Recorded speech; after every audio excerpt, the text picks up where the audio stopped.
Hi there, you are tuned into Beauty and Braids, the podcast where I, Karyne Tenard, has conversations about all things relevant to personal growth and development. Just a heads up, I'm unfiltered. You're welcome. So I have with myself Vastia and Rushell, and Maya is listening in, so she's gonna have her questions for y'all later. So Vastia at it was Essence. Essence. It was definitely Essence. Yeah, it was a day before my birthday. I met you, and I was just like, "Oh my God, you're so pretty!" Like, I'm like, she had all this hair. I'm there like, "Oh, okay," and then it was just like we just kept in contact. Rushell, she booked me to do her hair, and then I found out she's also a hairstylist, which is funny. Like, she's faux locs queen. So faux locs, dotted locs, like, yeah, she specializes in that, and she also does a traveling company where she like schedules, your trips and stuff, and she be in Africa and all that. So, and okay, so back to Vastia. Vastia has all these curls, and it's all hers. Like, y'all can have it. Like, wow. So I was like, I need to get you and Rushell and Julia, because Julia, she used to do makeup for, I believe it was All My Children, Law and Order, and Shonda Rhimes. She does a lot of like the television makeup and things like that. But she's like queen of the beat with like contouring and all that. So I was like, Beauty Extended, let's talk about this. So I have a few questions. I'm gonna go with let's go with Vastia first. Okay. So Vastia, with your when Julia comes in, I'm gonna say how funny it is that I chose y'all. It was spirit led. I'm telling you now before anything, so y'all know. Listen. So, okay, I'm gonna say it's birthday. This is how we all got for this. So I met Vastia the day before my birthday. Vastia's birthday was March 23rd, right? Yes. Okay, so Beauty Kingg, Rushell, her birthday is March 11th. Whoop, whoop. Right? Yes. Julia's birthday is March 11th. Whose birthday is March 11th? Julia. And my mother's birthday is March 11th.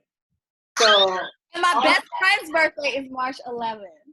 So all of the people who we're connected in birthdays, but all three of y'all are March babies.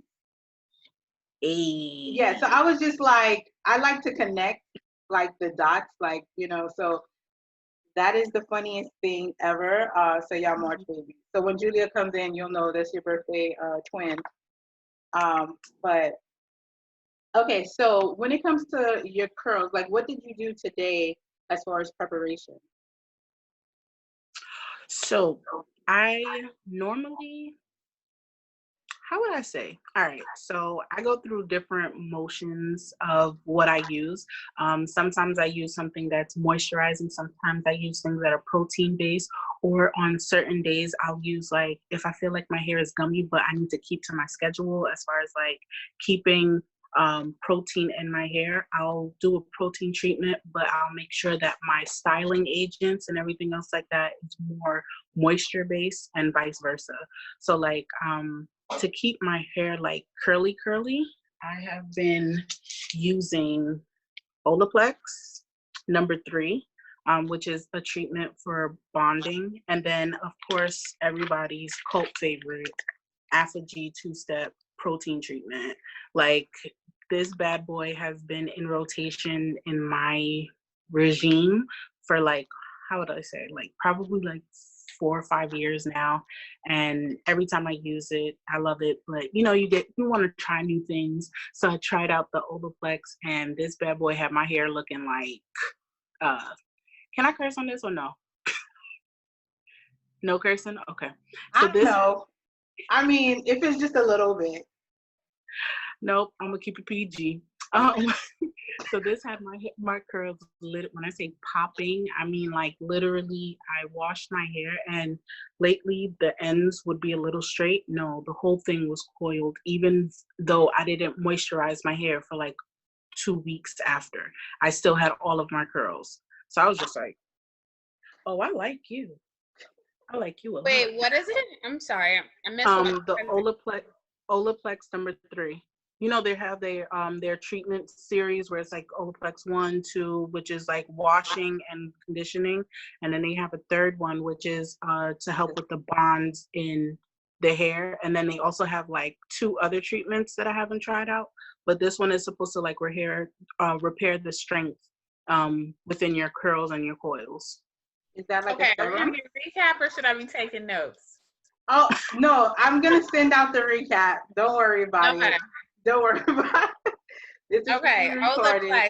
And the point of that is if you're wearing your hair curly or just period? So basically, you know how like your hair needs keratin and it needs basically different parts to keep the bonds in. That's basically what it does. It just puts more keratin back into your hair, the one that your hair actually needs. And protein, right? And protein. Right. That's the major part, protein. Okay. And then also just making sure that you also deep condition with something that's very moisturizing. Not because of this, but more so because you want to have that balance, because too much of protein, your hair going to start feeling like straw, and too much of moisture, your hair going to start feeling like gummy worms. So to have the best of both worlds, I've always found rotation between a protein treatment, an intense protein treatment. If I'm going to do an intense one, then I wait like 6 weeks to 2 months, and then I'll do another protein treatment, but in between those times I use moisturizing treatments. Do you mind spelling out the capsule for the people that can't see this? Oh yeah, definitely. Olaplex number 3, which is hair perfector, repairs and strengthens all hair types. And then the second one, which is APHOGEE 2-step protein treatment, APHOGEE. The first one is the protein treatment, and then the second part is the balance and moisturizer. All right. Okay, so when it comes to first of all, with all that hair, I know some people don't have but when it comes to shampooing, okay, like what do you do for steps? Because I know sometimes when I used to like wash kids' hair at the salon and stuff like that, that the middle part is like it stays dry. Like you really have to go in and get to the roots and to the middle and get it wet. Like, so the way I normally prep my hair before I start washing is I use a lot of oils. I use oils for pretty much everything. I use avocado oil, or I use extra virgin olive oil because it's cheaper, or grapeseed oil because it's lighter, but it's more moisturizing. And then I use that, and I like pre-poo, I guess. I pre-poo before I actually go in with the shampoo. So I normally detangle my hair with this dollar brush. I got this from Dollar Tree. It's like a tangle teaser.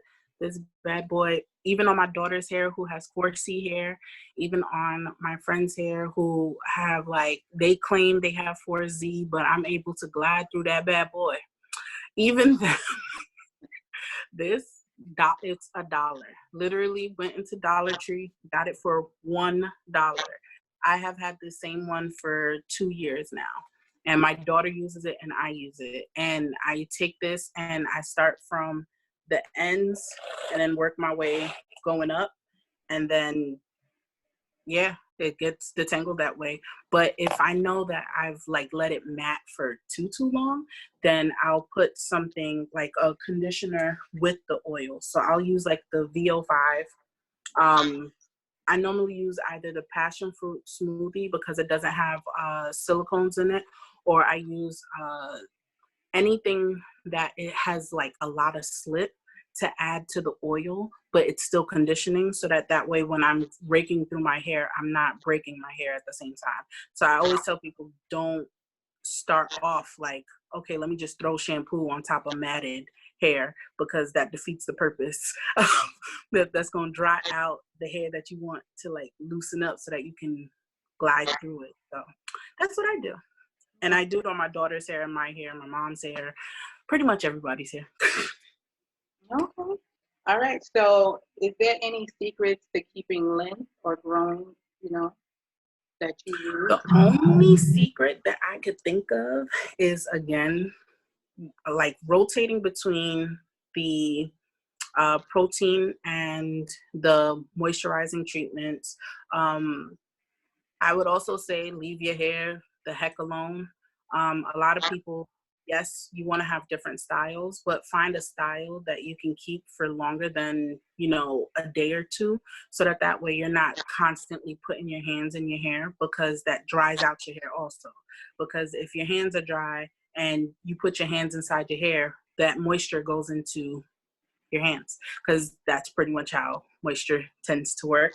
I also tell people to use, I like kapusu butter or kapusao butter. It's a Amazonian fruit.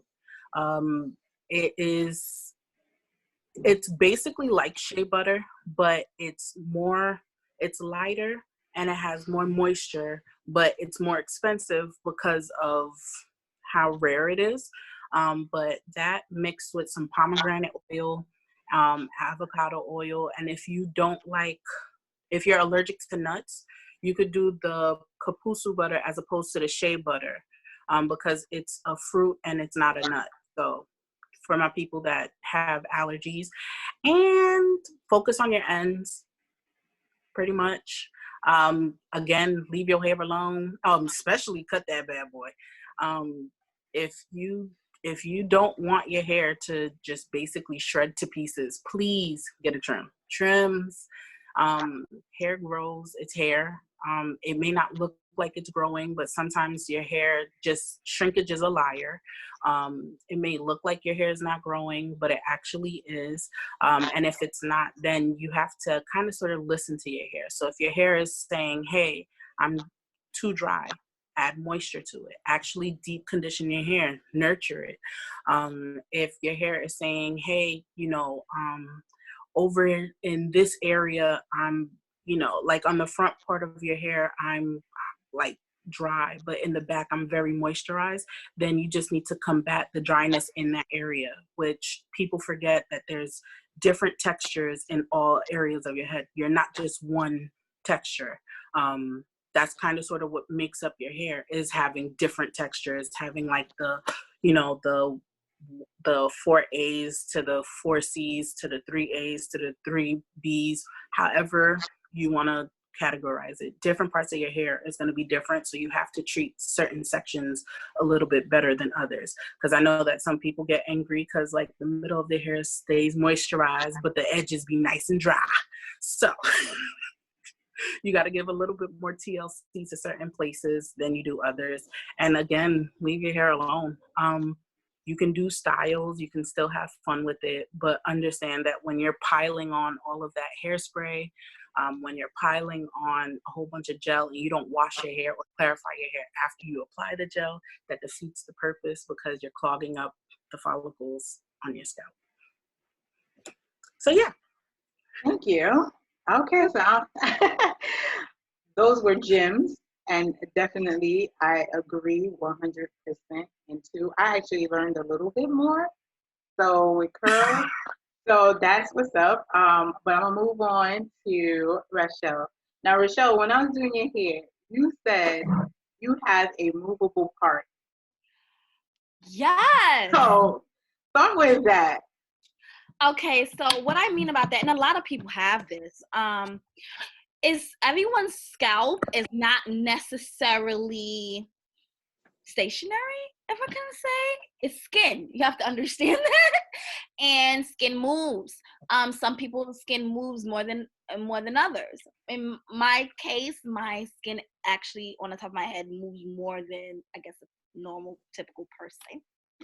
So you have to be very accurate, because when I think I'm making a part here, and if I move my hair, like if I put my hair in one, or put my hair like, if I put my hair in two little pigtails, right?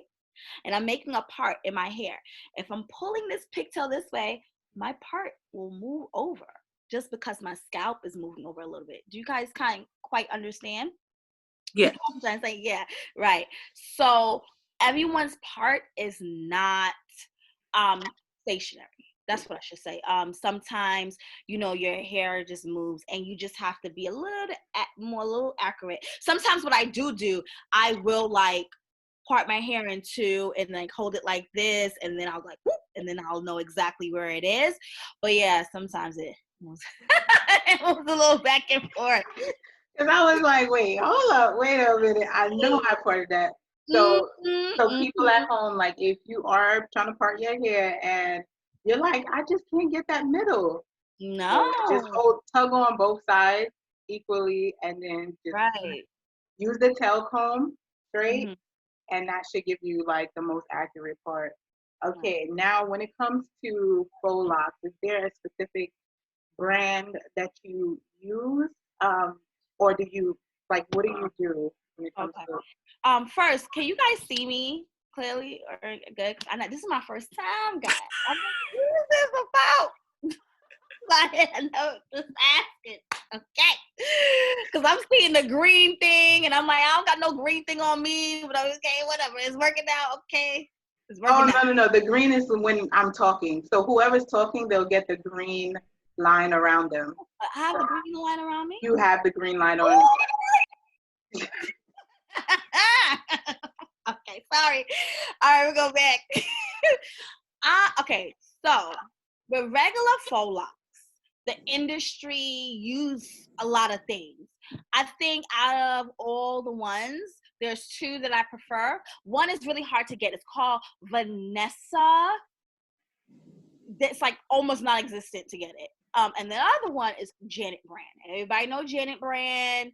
Everybody can get it. It's in every beauty supply store. I like that for regular faux locks. Now, if you want to go up a little bit and get something that's a little bit more, I guess, realistic and not so hard, because sometimes Janet Brand or Marley hair, not even Janet, Marley hair can be a little tough or, not so, I don't know, soft looking. You could get like a kinky, it's called kinky bulk-ish kind of hair. Any brand would have more like a kinky bulk, and that has a little bit more bounce to it. It looks like your natural hair. Like sometimes, you get those clip-ins, those natural clip-ins a lot of people have started using. It looks really bouncy and like full like your natural hair without looking like too tangly. That's how a kinky bulk will look, and that I prefer that for most of my locks, because it gives it a little bit more nice texture. It's not so shiny, it looks more realistic. So that's a good tip I would tell people if they're between Marley hair and kinky bulk. My preference is kinky bulk. Okay, yeah. So clients that, like, of course, you can't get to clients right now. A lot of people have gotten their hair done a week ago, a month ago, and they're like, what? I can't get to my stylist. It's been hard, yeah. How would you suggest them to retouch if they need to, or like, not so much do certain styles that you suggest that won't really, I guess, wear it out? Yeah. So that same kinky bulk that you have, that same Marley hair that you have, you could do so much with it. You could put your hair in a bun and use the Marley hair to like twist around it, and you got yourself a cool little kinky bun. You could do that for the two, afros. You could take it and actually braid it within your hair and give yourself two like nice ponytails with a little nice little kinky feel to it. You could do that. Just play with the hair as much as you can. You can give yourself, you know how we used to do the goddess braids, like the ones that look like a crown, like we used to braid it around. Sometimes I would part my hair in two and then take a little bit of that kinky hair and like give myself a little goddess braid on each side and then put it in the back. And that's like a simple, nice style that you can look cute in your living room. You know what I'm saying? Quick question. Sorry to interject. I have a quick question for you. Have you thought about possibly for your clientels, actually doing a kind of sort of like a Zoom, what we're doing now, and actually providing a service of you showing them how to retwist certain locks? Because even though you're teaching them, they're still going to want to come back to you for them to get their hair done. Right, because nobody doing it. I actually just put up yesterday 2 videos on my website about twisting. I have a 1 minute and like 30-second video, and I have a 30-second video of the twisting. It's a little fast. I think somebody said I need to do it again, so I'm gonna do it one more time. Because what I'm thinking of is, especially during the fact that, like, I know that everybody's getting a hit right now financially, you can still charge for that service. So you can say, hey, if you would like for me to slow it down, I actually offer a one-to-one service and charge them for a specific fee. Don't mind me. I think no, that's amazing. No, it makes sense. Or even a group class, so it's even cheaper. Like maybe they log in and they pay you $20, rather one-on-one might be $50. You know what I mean? But it's like you make a little dough, they get to hook it up. Because I mean, exactly. if they are working from home, then definitely I have a Zoom call all the time, and I need to try to put it together at least on top. Right. And then if they don't have a job that works from home, they're interacting, I would think, socially at least. Right. So they probably want to, or they got to go out to the grocery store, do something. So it's a great idea. It's a great idea. I mean, also for you, Karyne, I mean, Karyne kind of the same thing. Like that. Yeah, I have a class. So every 2 weeks, because I feel like I'd be doing so much that I'd be like, you know what? Let me take that down a little bit because it's a lot. But yeah, so I take like on my website, there's like a little thing where they can just book either a group class or the one-on-one. The one-on-one is going to be more expensive because it's just me directing. But the group is like, look, I'm doing this. I'm going to teach a specific, like a specific class, or like if it's just a knotless or a cornrow, like just so it's more focused. Right. And then they can ask the questions right to me instead of it being on YouTube. Because YouTube, everybody has that, but sometimes you don't know what fingers to use. You don't know if you're doing it right. Some people use these fingers. Wait, I'm not putting up my middle finger. I know. They use their middle finger to braid. And I had to reteach people to exactly. So they're always getting loose braids and not understanding why it's loose. I'm like, you can't really work a braid with these fingers. Middle you have finger. to use these. So you have to use the pointers. So I was just like, I had to do that, which is better than a YouTube, because some people really have to be talked through it and watch. You know what I'm saying? So I could braid. Well, no, let's start over. I can't like braid hair like you can braid hair, but I could like, do a couple French braids on someone. For me, I can't seem to get that together. Maybe because maybe if I weren't looking in the mirror, but looking in the mirror, I can't seem to pull that together. So I don't know what you call it, crown braids or something. Yeah, the crown one. Yeah. Right. I hadn't heard it called that, but that's smart. So if I do that, I have to do like a little twist, or I have to have my mommy do it. Like, I'm like, can you just braid me right here? Like, I cannot get that together. So I'm sure that people do all kinds of crazy stuff because you just are like trying on your own head. It's tough. So the trick with the crown braid is if you braid down from here and down here, and then take those long braids and wrap it, it'll go around. So if it's on yourself, it's going to be hard because you can't really like, bring your arm around. So if you do it like Rochelle was saying earlier, braid it from down here and then pin it, you can also bring those braids back around so it covers. But that's if you have the length. Now, if you don't Right. have the length, If you're you gonna have to add hair to that. if you have like the Molly hair or any type of extensions, you can add to the base of it. So you can feed that in. So knotless would be a great class because it teaches you how to do knotless, feed in, the stitch braid. All of that is basically feeding in hair. But yeah, so those classes are offered.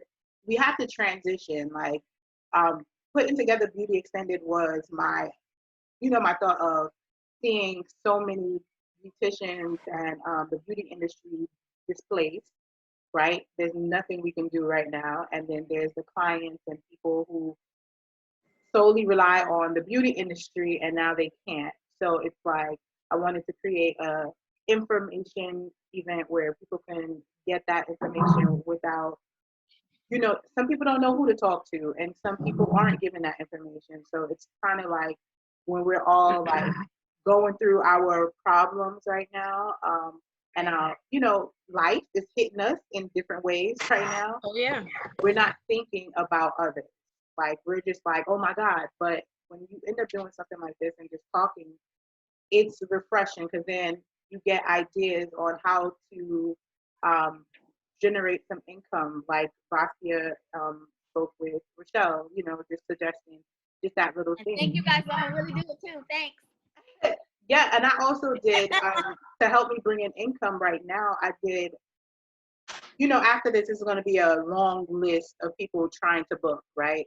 So it's going to be this rush, right? So I created like a deal for 150 for knotless braids after so it's like pre-booking quarantine deal.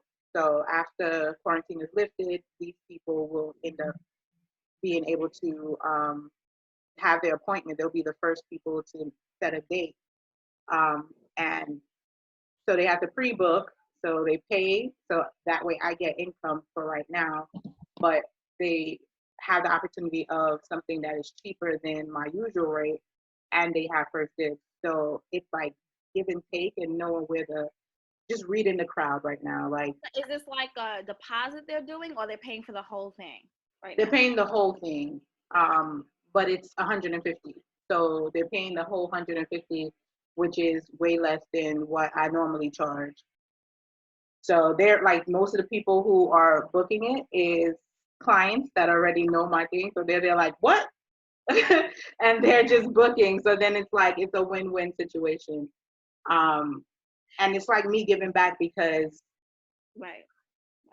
I have, well, talking about giving back. I started a whole new business, me just doing this 2 weeks in a whole new industry. But I'm sorry, really quickly, may I ask where everyone is? I don't know where you are. You said during 2 weeks. Have you been quarantined for 2 weeks? Well, more than that. But in the last 2 weeks, I started a new company. But I'm from New York. Okay. Are you guys all East Coast? Yes. yes, again. Okay, just curious. Yes. The only other person will be Julia when she calls in. Okay. I just invited someone, so we'll see if she pops on. Okay. My thing is that back to the business part, to the beauty part about it, I was just trying to find different things to do. And somebody was telling me, like, at this quarantine, it's going to be hard. People that, I have this thing called my $1,000 clients. And it's because they end up spending close to that amount to get their hair done.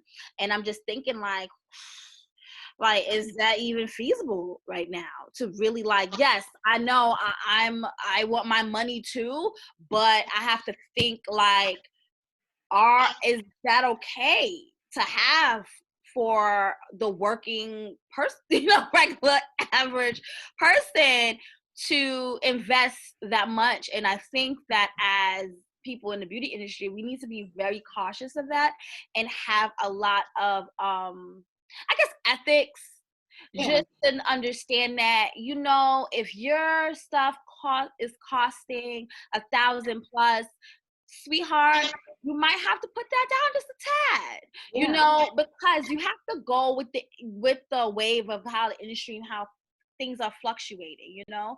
You can leave it at 1,000 if you want. But it probably just be one person or none. You know? So I'm gonna give my 2 cents on that. Oh, me too. Go for it. Ultimately, if I'm paying you, or if I decide that I want to pay you for a service of this level, I know my finances, right? I know how much money I got. I know how much money I'm able to spend. I know that, or better yet, I know that I'm choosing you over paying rent because of who I am as a person. Those are my own priorities amongst myself. That's 1. 2, now, the thing is that if you have it where you can ask them to share, like, hey, you know, these are my prices, but I'm currently, not indefinitely, currently able to assist if you are affected or if your life has been impacted by COVID-19. That's different, because ultimately you still need to be able to make a profit. You still need to think about your own overhead. You still need to think about all of these things. The same way that you're thinking about it for others, you have to think about that for yourself as well. You can't take on somebody else's bills. You're at the moment, you need to allocate your own bills, find out what your bills are, how much you're spending, if this would be helpful to someone, because people are willing to pay. There are people out there who they can just get on Canva, do it for free, but they rather pay somebody thousands of dollars to do it. You can't dictate somebody else's pockets. You're thinking of a place of you yourself and where you are or you were at a time.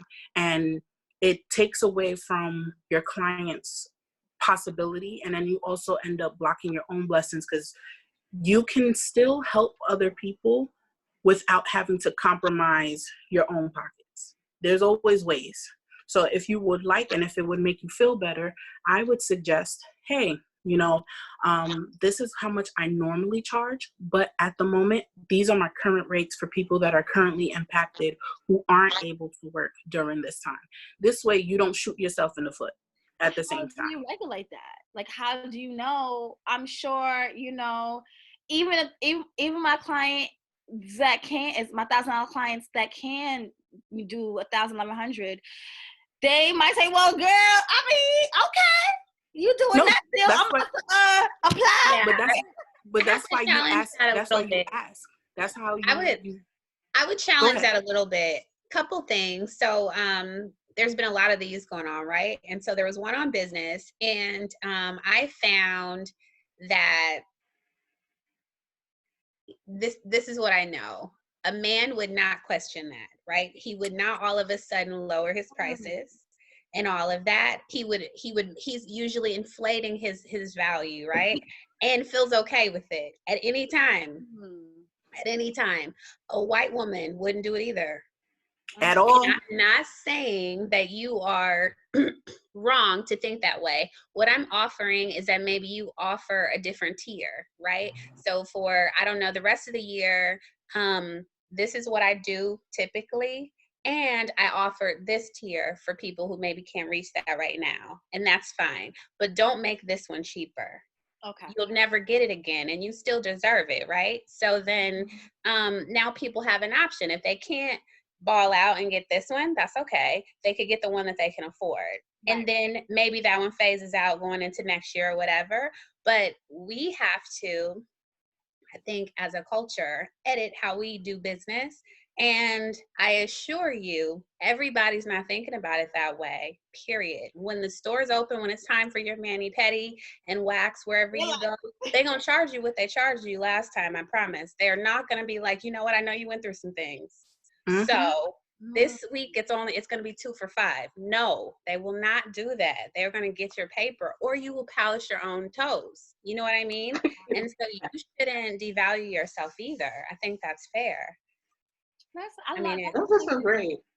Karyne, what do you think about that? No, I'm thinking good, because in business, it is supply and demand.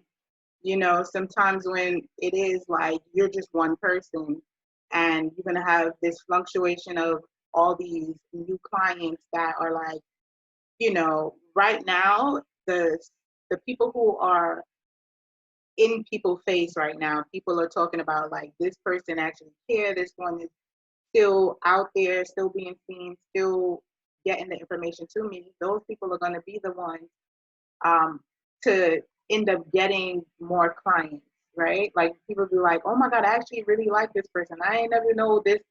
And now they're like, how can I book? How can I book? Like people are still like, how can I book?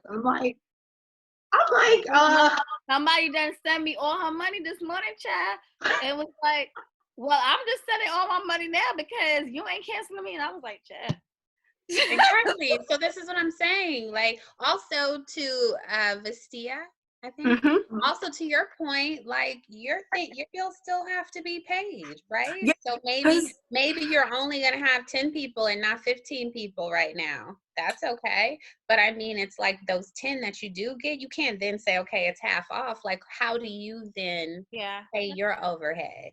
So, I mean, I'm not at all trying to say be a shrewd business person. I think that also as a culture that we often have a faith base and, you know, we consider things like that. And I'm not saying that should be different. Also, consider the other part of it too, right? Because especially the American way, there are, you know, all of our counterparts, when people consider, you know, the salary and like how much we make, and you know, Black people make so and so less, and women make so and so less, and Asians make so and so more, and blah blah blah blah blah. And not a lot of that is how we value ourselves and what we demand going in, and it has very little to do with the company. The company wants to get the most for the least. They're not wrong for that. But if we always are like, well, I don't want to, you know, and I don't, da, da, da, da. And I think my girlfriend just joined who actually was like about negotiating. And she was like, did you ask for more? Well, I think you need to give more. Well, I'm that you friend. have to ask for it, blah, blah, blah. And I was like, ooh, feeling shy, right? But you get more. It's like, all they could say is no. They still want you. So it's our compassion. Consider that. Yeah, because we're not taught that. We're not taught that. So you have to try to like edit your mind. Yeah, I'm the friend that tells people, hey, negotiate. I don't accept certain things. Literally, if you give me your first offer, that's cute. This is what this is what I bring to the table. This is who important. I am. But you need someone to gas you up though, because it's not our default. It's not our default. So you gotta have a hype man. Like, no, girl, at least you gotta ask. At least mind you, because I had a friend, you know, she worked well, all right, so I manage myself. I'm my own agent. I do a lot of like media stuff and a whole bunch of other things, right? I've been doing hair modeling since like 2013. You know, the list is long, right? Now, I always negotiated my price. And like companies will be like, oh, you know, we would like for you, because you don't have this particular following, can you do it for X amount of dollars? No, I'm not doing it for exposure, and I'm not doing it for $100. You're going to pay me this price, this price, this price. These are my current rates. This is what we will do. These are my non-negotiables. And either you book me or you don't book me. Either way you flip it, the person that does book me know the type of quality that they're going to get. They know what they're going to get from me, and they know that I'm worth that amount, because I know I'm worth that amount. Now, if you sit there and I always were to accept what's given to me, I would be living off of exposure right now on somebody's corner. Okay. I would not have enough money to do anything, because everybody wants to do it for the cheapest. So they look for people that are going to do it for the cheapest.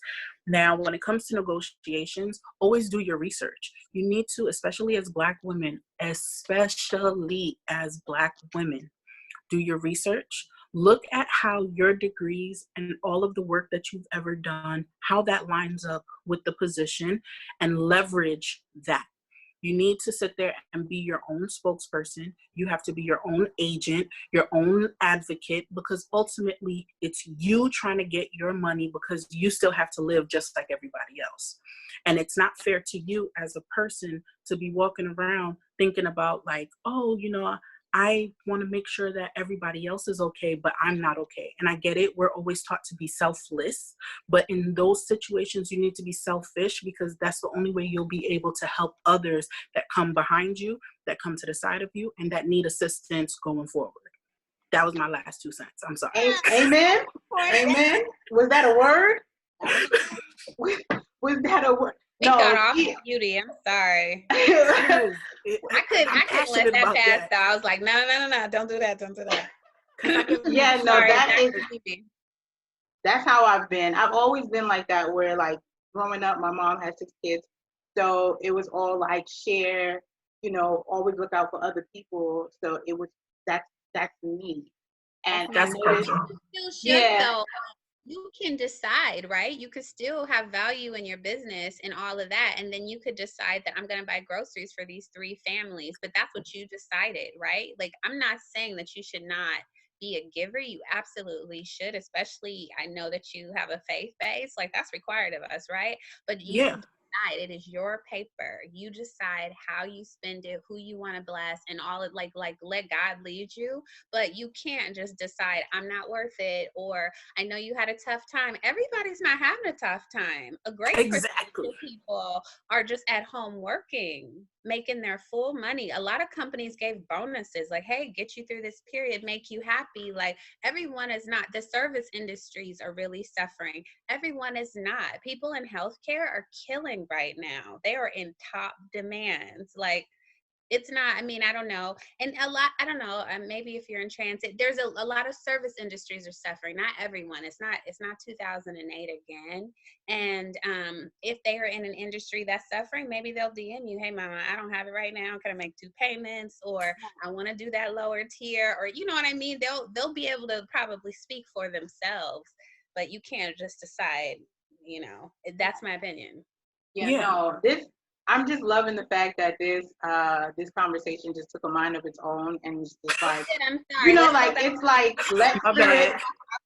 No, it's good. It's just letting spirit lead, and it's like a conversation, not only us giving information to potential clients, but it's everybody exchanging the information. So it's beautiful, basically. It's beauty extended information for all. And I did have a publicist before, and I felt like when I got rid of a lot of people, I was able to like do what I wanted, and like everything just soared, because I was like, what am I paying people to do things for me when I'm like, I know who I am, I know who I've worked with, I know what my skills are. Like, I started making braids out of dresses. They're like, what? Like, I'm like, I'm always. I want to DM you. I made a braid out of a dress last year, but I was under contract, so I couldn't like show you. I was like, girl, look, shoot, mine's in a little corner. I haven't been. What does that mean? Literally. Oh, you made a dress out of braids. Yes. She's bomb. She makes dresses. She makes headpieces. She also has. I have a purse now. I did a purse. Hold on. Oh, and look at that. And she got a purse. Look at that. Yes. Oh my gosh, that is so creative. My favorite thing is ask her whenever we go to Essence events and we're together. The first thing I do, I'm like, so this is what she does. No, that's what I was gonna say. I was like, you don't need a publicist. You need a good girlfriend who will hype you up. Right. Yes, she's sitting there like straight off, right? You do it back and forth. Like, that's easy. It's empowerment. My friend, I mean, she actually holds the position, like, she literally is being paid to, but that's awesome. So you go to Essence and sell this stuff? No, just when I'm just walking around, like I'm wearing it, she's just like, hey, you know what she does? And I'm just like, but you do need those people, because you do. Like, some people will say they have this title, they'll do this for you, and you sitting there like, where are you? Like, you know what I'm saying? So it's like you need that genuine heart that actually believes, right? Like when my clients be like, you do faux, I'm like, hit up Faux Queen, Beauty Same King, thing. you know, because I'm like, she does that. That's Wait and a then minute. So can you? How do you? So people keep their hair up a long time. Then what do you guys recommend for like the shampooing and maintenance? Ooh. Stuff like that. so Y'all I want use this shame. one or can I go on this One one? time, and that was recently. I was. It was a lot, but anyway, I'm curious. It was a lot. With braids, I wash with what do I have? I use Bubbly. It's a blue. I know what you're talking about. I use that to shampoo it. But it's braids, so I'm not using like amazing products on it. When I'm using my curls, it's just Shea Moisture, the hibiscus line, or the orange one. Yeah, that's the hibiscus, right? Yeah, I think that is. Yeah, so I'll just use that and I'll shampoo it. But with the braids, I just like shampoo the roots. That's the main thing, and then I let it like rinse off throughout the braid. But it's better in the shower because it just feels super good. And then I top it off with like just greasing my scalp with something like a peppermint oil or jojoba or tea tree, and just let that refreshing feeling come through. So How long do you keep them up? in 2 months. Yeah, I'll leave it in 2 months. I do my own hair, so I get tired. I get bored. So I switch out, but I tell everybody 2 months at least. If you need to pull it back, push it back to like 3 months, somebody has, but I'll be like really deep condition. Make sure you untangle before you shampoo. Do not go to sleep because people be like, I'm just tired. I'm just gonna go to sleep. No, I'll be like, shampoo your hair at the same time you take it out, but make sure you untangle it because it will clump back together in the shampooing and then deep condition. So I always be like saturate it with some leave-in conditioner first, detangle so it can separate, and then shampoo. I think Do people go ahead. redo Go their ahead. No, you go ahead. edges? What was that? Or do people redo their edges? How Yeah. often is that? Just I mean, 2 probably a months month in. have lots of hair. Well, depends on what it is. Like if you have the knotless, it looks natural, so people don't even bother with that. But within a month, you can retouch it, and it's super easy. Like just maybe the first row, or you can do 2 rows, and then I always do like the nape, like the last row in the back, because sometimes that thing be hanging down. You'd be like, and the growth pulls on your hair, so like that braid it starts to pull on the edges. So I recommend to do a touch up if you're going to keep it in for the whole 2 months or 3. Just For faux locks is completely different though. it's lightweight, right? Sorry. For faux locks is completely different as far as like maintenance is concerned. As far because for faux locks, when you can keep faux locks in for a longer time. So I say every 5 to 6 weeks, I tell my clients to come back for a redo. And that just entails me retwisting each lock and like fixing individual locks, maybe, touching them up as I go. And as far for faux locks for washing, you get a lot of buildup around. I mean, for braids too, you get like that white buildup around. So I'll tell my clients to get them a toothbrush or something and to like individually go inside and like clean it out, or get a rag and like really get into it and get that build up around it. It might take you a little time, but that's what you have to do. So I recommend my clients do that before they come to me, before they redo. So I'll tell them, like, the day before or 2 days before, make sure that you wash your scalp, get the gunk out. So when you come to me for your redo, it'll be like nice and fresh, and I'll be able to like retwist it really good for you. And I think one other thing you said, my clients keep their hair in for a long time. Like, I got a client right now that it's been 2 years. That I do not recommend. Did you say 2 years? 2 years. It's been 2 years. No. Yes, I'm not lying. No. I'm not lying. You see how strict. And let me tell you, and I see her in Target, and I'll be like, this is not acceptable. No. And she can't come back to me because I have a rule. I say 3 redos and you're out. So that means you can. Wait a minute, what? 2 years? What's the rule? The same one. How do they hang in there that long? Girl, have it or not, but she said it look cute because it's a little more natural. She knows she got dreads, right? You know what? She got real dreads. It's not faux no more. I know, but that's the thing. I think sometimes, a lot of times I have a client that kept it in for 2 years also, but the difference between this client and that client is I have maybe 2 or 3 clients that kept it in for that long. But the difference is that they every like 4, 5, 6 months, they completely take it out and now reinstall again. Completely take it out and reinstall. They just like, I don't care. They feel like it's a part of their body, but they don't want to commit all the way for whatever reason. I'll be like, just get dressed. They're like, no, just do it every 5 months. Just redo it. I don't care, right? And that's okay, whatever. I give my clients 3 redos.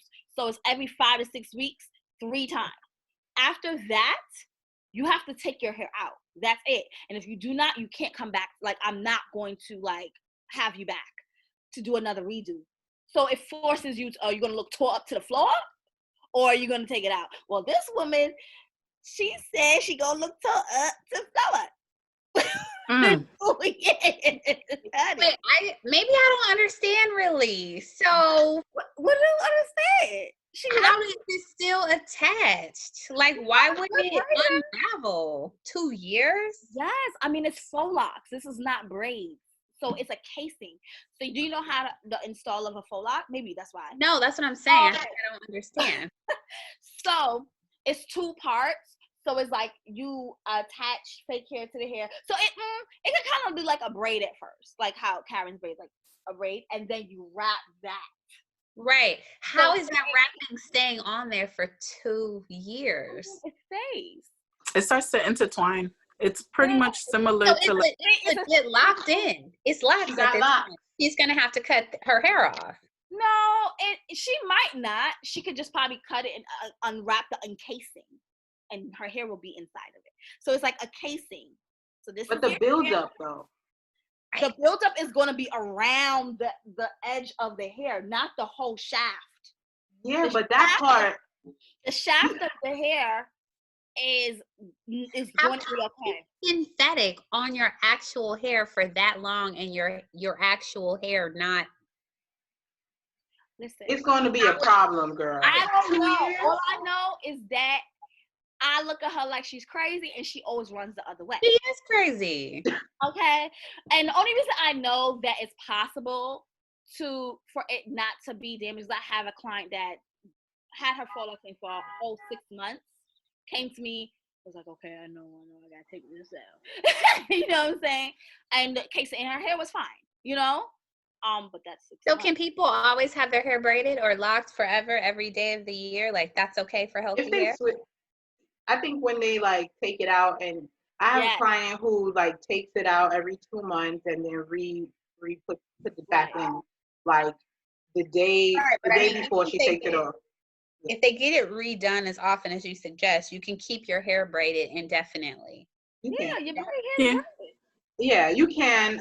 If the person is doing it right, if you're not using gel, if you are actually moisturizing the person's I was just about to say hair care.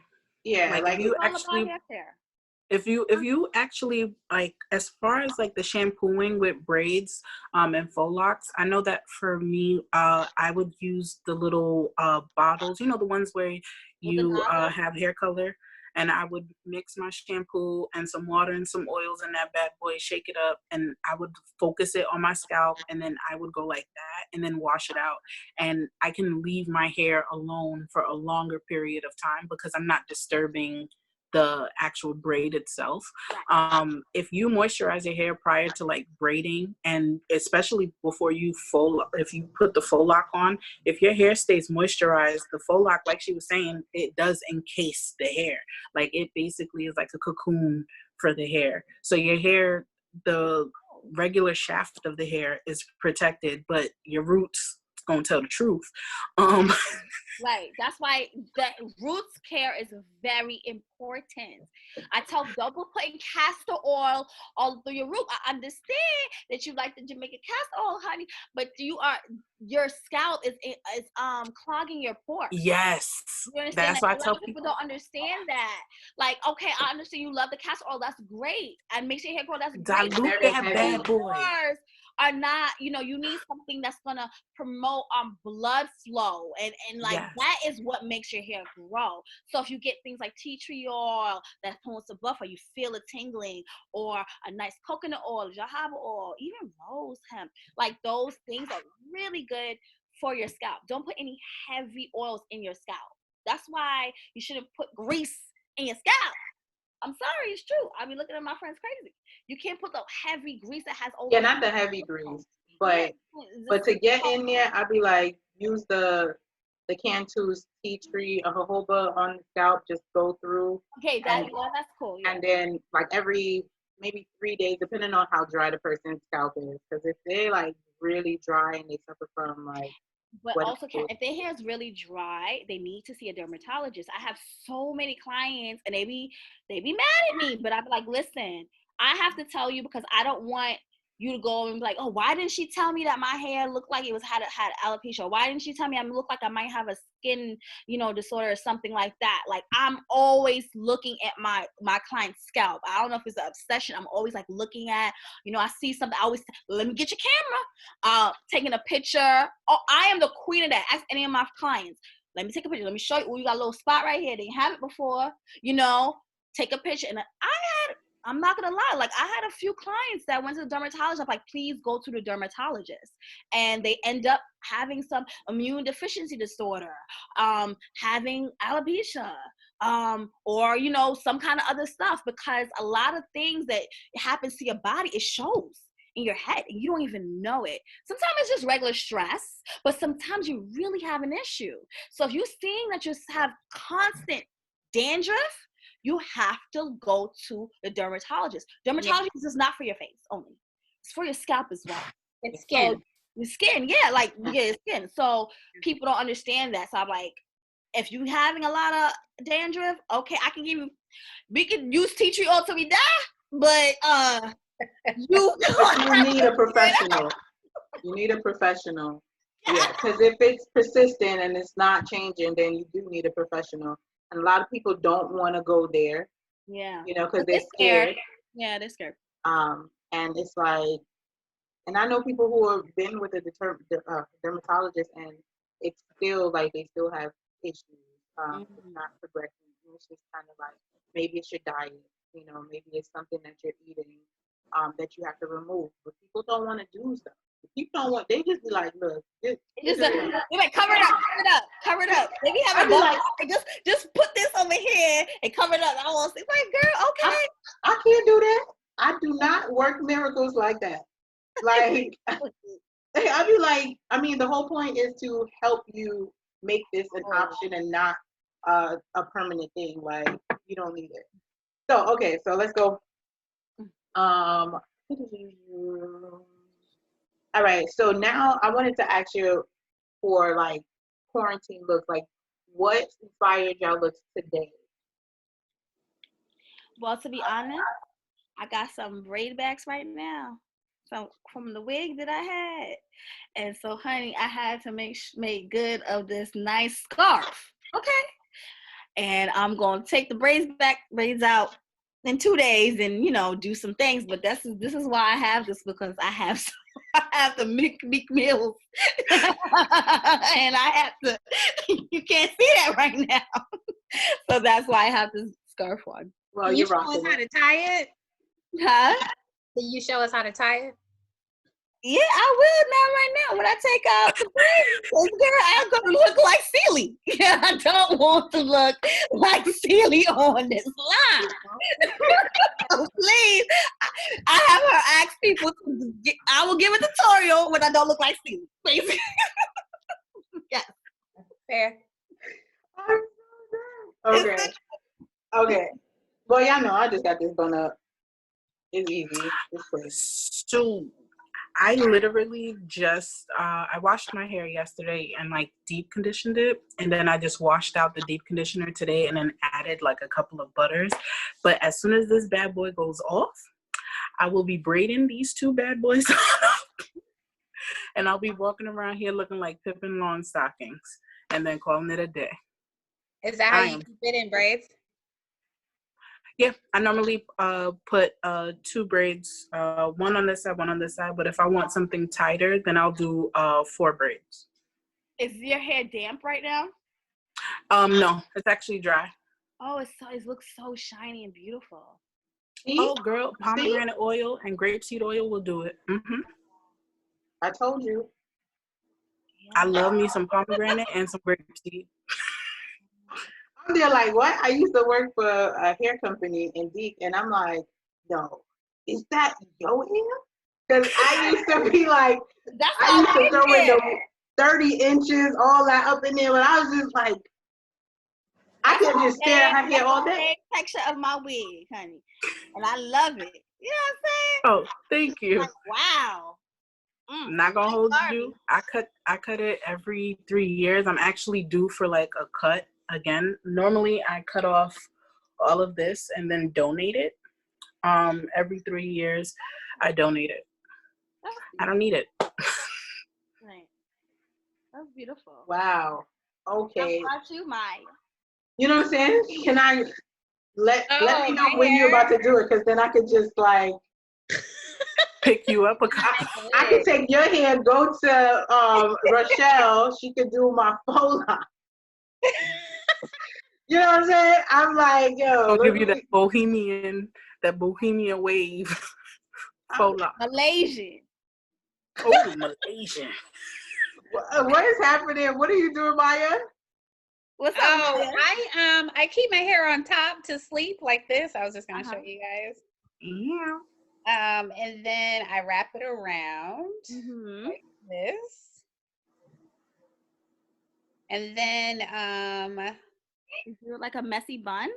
no, I keep it like that. It's kind of like a roller. So then Oh, I take it down, and then I have that's curls. smart. And then you can like take it out. Ooh, and then it has a little bounce to it. Right. Ew. And I have curls. I don't know if you guys can Oh, see. so it's like a way to keep the curls, like keep the bounce. Well, it creates curls. I don't curl it. So it just, so then if I want to take it down, huh? You didn't curl it? That's dope. Well, I'm curling it, right? Because I'm wrapping it around. That's so good. Look at that. Vastia, like somebody. Listen, it can't even live in New York. See? No, but that is that's really cool cool little, and creative. Your curve is getting better in New York. Thank you, Jesus. Are you guys all in New York or somebody's in New Jersey? New Jersey's getting better too. I'm praying for you. Yeah. Praying for all New of us. York is getting a lot better, but my biggest issue with how New York is getting better is how many people aren't getting tested. Yeah. That's my biggest issue because I getting feel as though there's misrepresentation of how many people are actually getting tested. And yeah, there's a lot because I used to work at 2 of the major hospitals here in New York, Lenox Hill Hospital, as well as I worked at Presbyterian.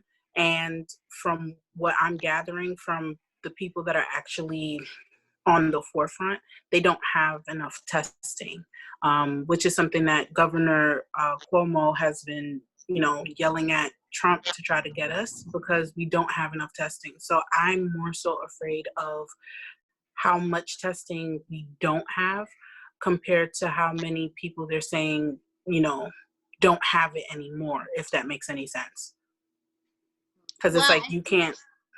say that we don't have it if nobody's getting tested, and if a lot of people can't get tested unless they have 104 degree.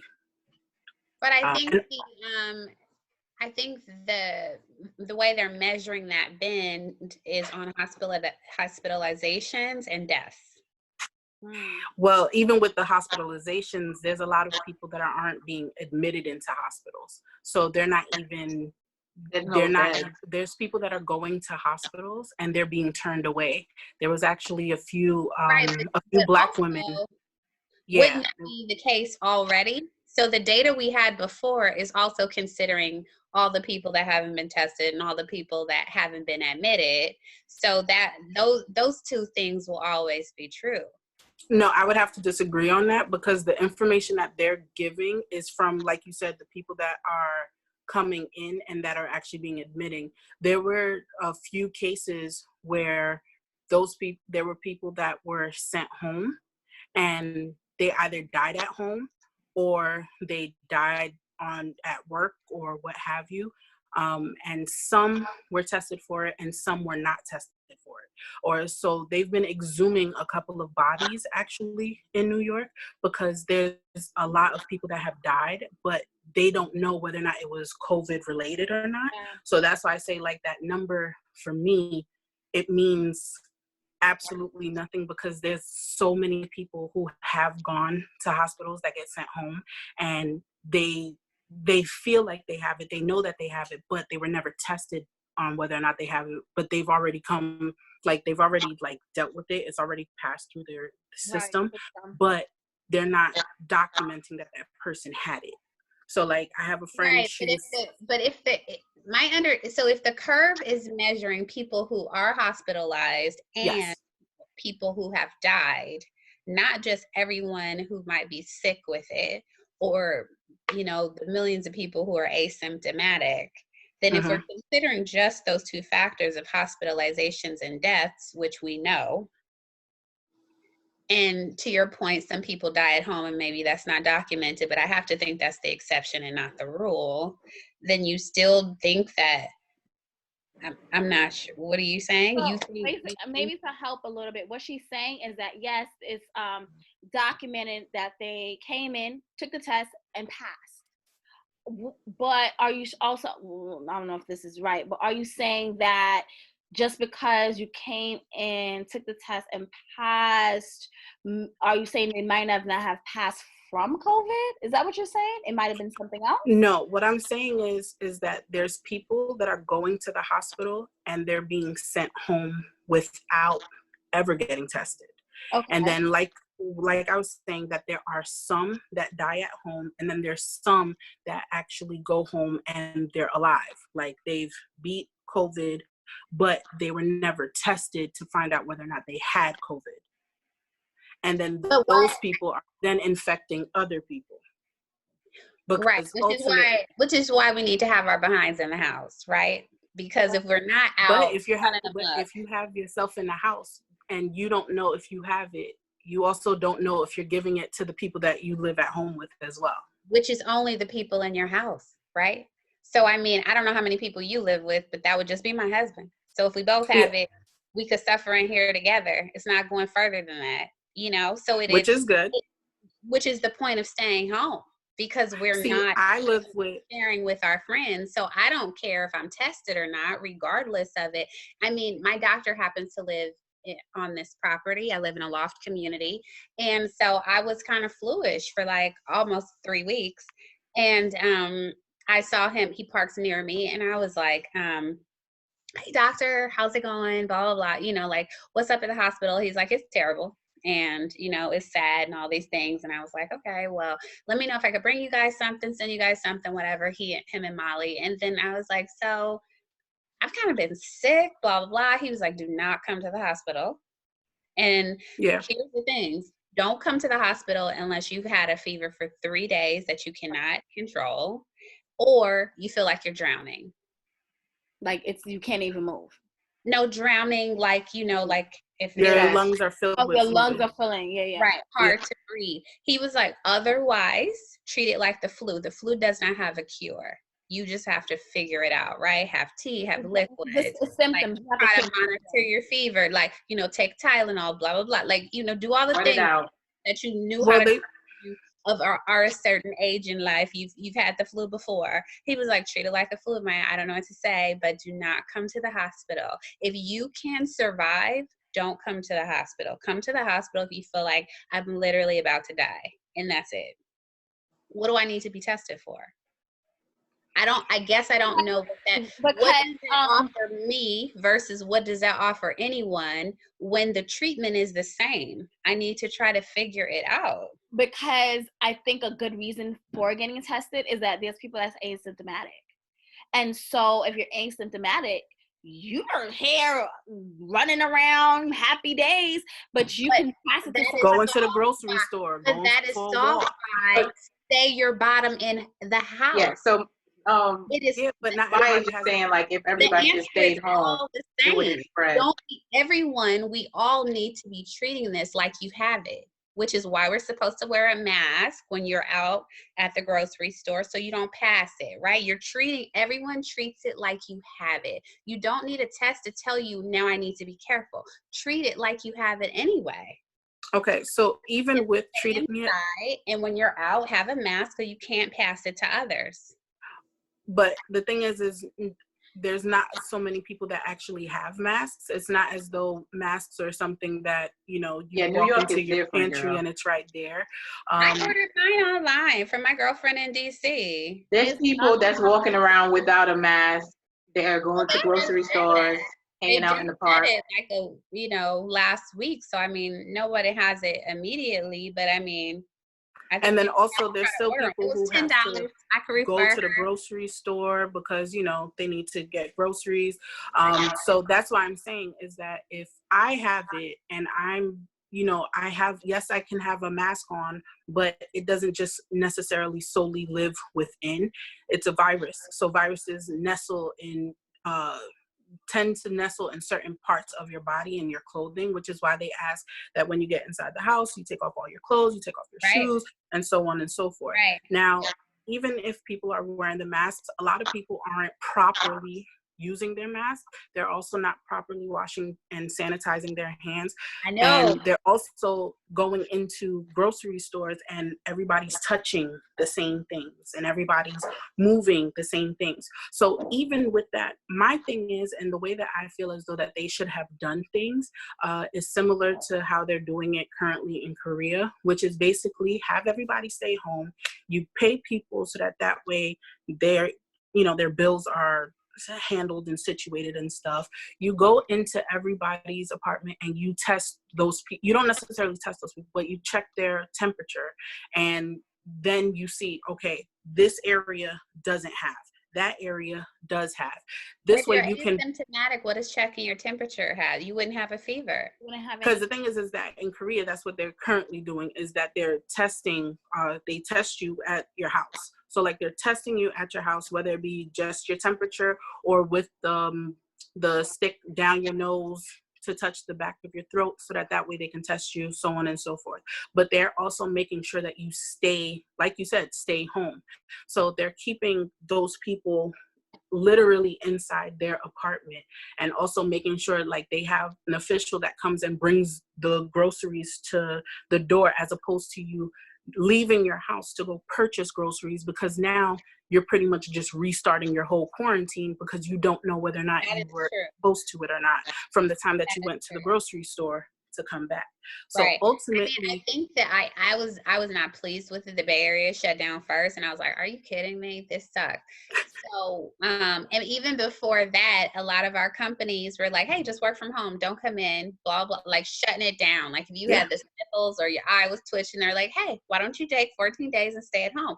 Which was like, this is so dramatic. Who doesn't everybody works with the flu. It's not that big of a deal.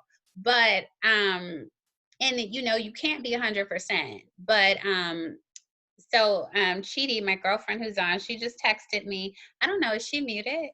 Oh, she is muted. Hold on, let me unmute her. And said that you can just cover your face. So with clothing, scarves, etc., it all helps. to your point, it's not 100%, but it's better than nothing if you're considering passing it. Also, if you guys are, I haven't had hand sanitizer in 100 years. It's unavailable. I do have some alcohol, so I try to like spray that. But yeah, but soap and water, they're saying first thing on the list, soap and water. Yep. Wash 20 seconds up to here. Like just keep, dry hands, but keeping them out. Wash your face, limit your outside. Like, you know what I mean? Just be hypersensitive about that stuff. And again, it's still not 100%, right? Because it's like, exactly. Am I really about to give my romaine lettuce a soap bath? Probably not.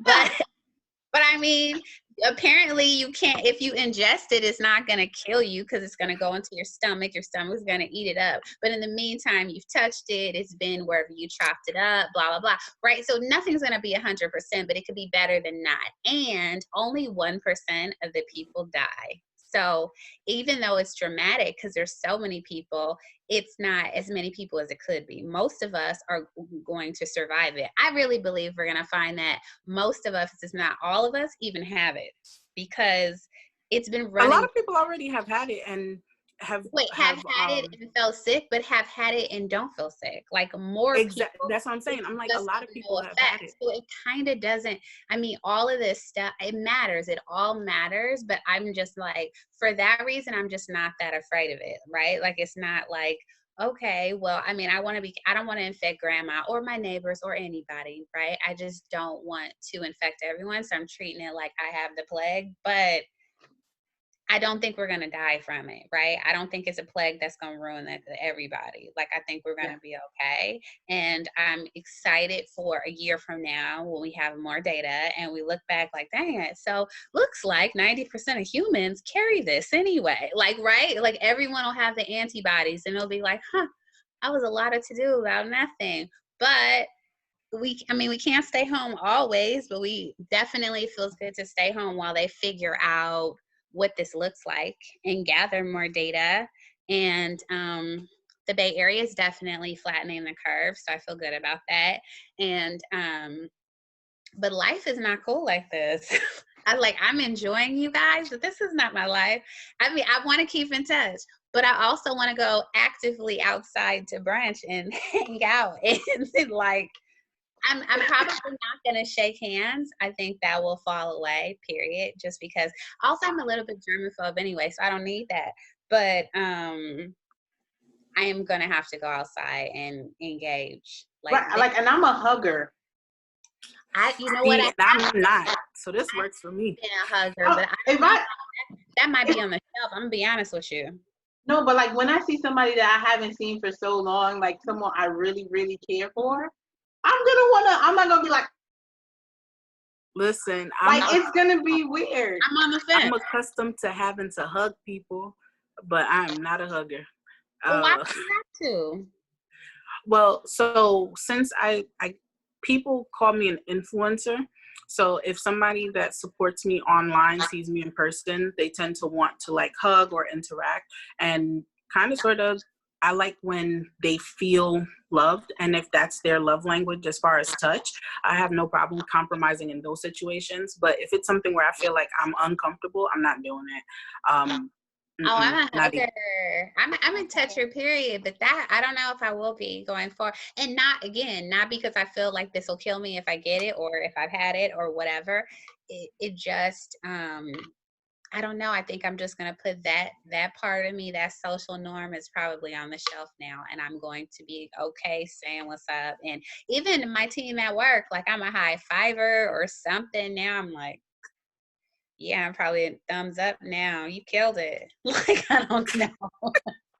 Yo, my mom does that to like everybody. And now my nephews do it. So they be like, I'm like, oh my gosh. I mean, I don't know if I'm gonna keep this 6 to 10 feet away, but 4 feet is okay. Like, I don't have to yell. You can hear me. I can hear you.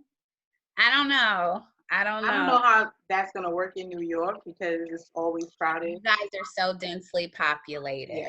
So it'd be the elevator. We're sitting in the elevator and people are like right there, like can you wait for the next one? Right. Yeah. You know, so my I can do this. This is what I do, like, you know, saying hi like this, See, you know, I smile. normally like I smile a lot. So like normally everybody's just like, oh, I'm warm from her smile. I'm like, good. That way I don't have to hug you. What So if that you just tends to put be your arms away? Put my arms together like this. I'm like, okay, bye. And see, I'm a big girl, make so I you look like know a that teddy that's bear. a block. You be That's like, what I was gonna say. Do something different with your arms. That's a good one. If you put your arms in front, then they would have to debow you to hug you, or just put them away, right? Like just put them behind your back or No, something. that doesn't work because people you put it with it still don't go. They just gonna squish you. I had somebody grab me from the back and was like, hi. I'm like, Was it a See, man? no. See, That's I'm like very Exactly. a lot of people say I'm woman. soft. So I'm since so I'm done with soft, you. they like to come and like hug and feel. My daughter, my cousins, my aunts, strangers on the street. Wait, I just they go like this. Like they They squish you? caress her. they squish me. That's so cute though. It is. I'm a squisher, I gotta say. I'll squish You people. are the people. Sure. I'm not just a hugger, I'm a toucher. But I 'Cause for won't. me, I I normally think I'm ask. putting it away though. I really Yeah, no, because for me, I normally ask. I'll be like, "Oh, is it okay for me?" Because I get that from working in I do hospitals. it at work. I'll ask. I'm They- like, I'm they're sorry. like- Can I touch you? Can we high five? Can we have a moment? Exactly. Can we But hug? I don't. Outside of work, I don't. I go in. Yeah. Outside of When I meet work, you, I'm not gonna touch you. I'm gonna be like, like that was cute. So now that we know everybody's new hand, you know, I guess greetings and our goodbyes. So okay, so I just want to plug in everybody's information. Vastia, she also has a book, poetry book. She she's on a lot of BuzzFeed. So you can definitely make sure you follow her and keep in contact with her. what's your we're gonna get in our recap. Mhm. Okay. You already know. I don't know if y'all can see. Am I pointing towards Rushell? No. She's below you on my Oh. Well, She's like right here. Rochelle. Okay. So Rushell, she is Beauty Queen. Beauty King, and you Beauty King. But you said you also started a new company. yeah, it's I guess I'll tell y'all. Y'all are the first to know. Okay, cool. All right, this is happening. So, a little fast story about me is that I was in corporate, marketing and PR for like 10 plus years. I left and I was like, I'm going to start a travel company. I know how to do hair. I grew up in a hair salon. That's my story. I started doing hair on the side. Everybody started doing hair on the side. And then it becomes a full-time thing. So I was always doing hair and my travel business that I quit my job for. Of course, travel is not a thing right now. I lost thousands of dollars. And I was like, what am I going to do? I have to make sure I am essential now. Right? Hair is great because, like I said, my clients are doing the most to come and see me. It's something that's always going to be lucrative, right? But I needed something else that's always going to be lucrative, and I also kind of wanted to give back. A little side note, but I'm okay. My uncle passed like 6 days ago from the virus, and he has been battling it for a while. I have my friend that has the virus. She's been battling it. It's been hitting me very close. My godmother has it. Wow. So yeah, it's been hitting me very close, and I was getting a lot of anxiety at the beginning because I was like, boom, boom, boom, like everyone was just like, I got it. I'm like, what? So I decided to go into the health field, kind of, I guess, sanitation-wise. I have a steaming company that I incorporated and I started, and I have like maybe a few contracts happening.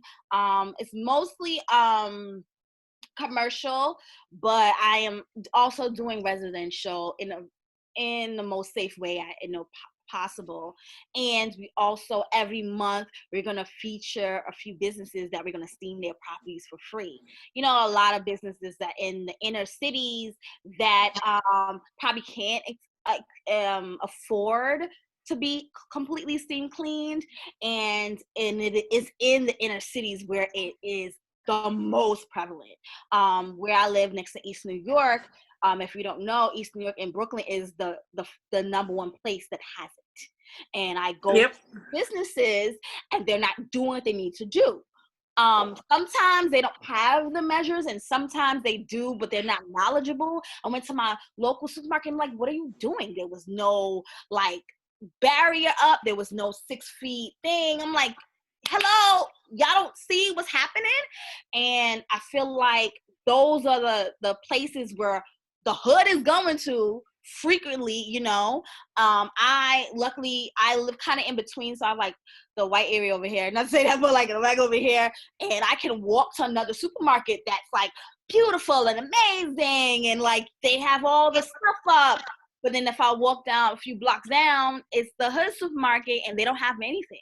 They don't, the cashiers don't have masks, they don't have gloves, they don't have anything, and they don't have proper sanitation or sanitizing. You know what I'm trying to say. So I am definitely gonna pick a few of those to like just go out and steam and help them the best way I know how. So that is going up next week. The business is done. I have my people and everything's done, but I'm not going to start it until officially until next week. It's called Steamy Clean. And also for you guys, if you have like a steam cleaner at home, steam clean your couch, steam clean your things. Those things, it helps. If your steamer is like above, I think it's 175 degrees, which a lot of the handheld ones are, you can steam things, you know. Your windows, so anything that you feel like you touch a lot and you get in contact and you just want to try to like refresh a little bit, you can do it. I steam clean my couch all the time because that's where I live. I have a bed, but I love my couch, so I'm always like steaming it, making sure that, you know, it's sanitized the best way I know how. And congratulations, and again, condolences on your family and friends. Yeah. And my condolences that your godmom and your friend pulls through. Yeah, thank you. No more. I don't want to hear anybody else in your so much.